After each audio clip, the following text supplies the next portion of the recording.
स्वागत है हमारे चैनल ज्ञान स्टोरी। एक जंगल में एक शेर रहता था और पूरा जंगल पर उसी का राज चलता था। एक दिन की बात है जब शेर खाना खाने के बाद एक पेड़ के नीचे सो गया। उधर से एक छोटा चूहा निकल रहा था और उसने शेर को सोते हुए देखा और फिर सोचने लगा कि इसके साथ में खेला जाए, बहुत मजा आएगा। और फिर वो सो रहे शेर के ऊपर चढ़ गया और कभी सिर पर चढ़ता तो कभी पूंछ से होते हुए नीचे उतर जाता। अचानक शेर की नींद खुली और वो दहाड़ने लगा। ये देख चूहा भागने का कोशिश किया, लेकिन शेर ने अपने पंजों से उसे पकड़ लिया और फिर अपना बड़ा सा मुंह खोलकर चूहे को निगलने के लिए आगे बढ़ा।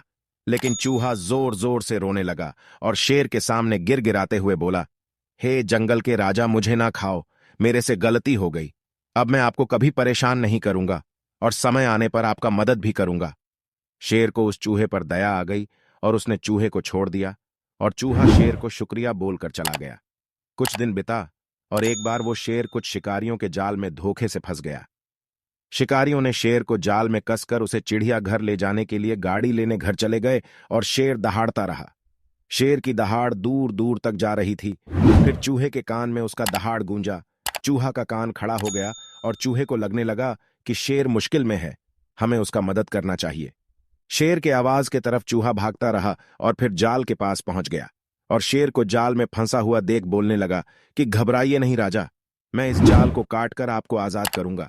कुछ ही देर में चूहे ने अपने तेज दांत से जाल काट दिया और शेर आजाद हो गया। अब शेर को लगने लगा कि चूहा भी बहुत बड़ा काम कर सकता है। उसने चूहे को धन्यवाद दिया और फिर दोनों अपने रास्ते पर चल पड़े।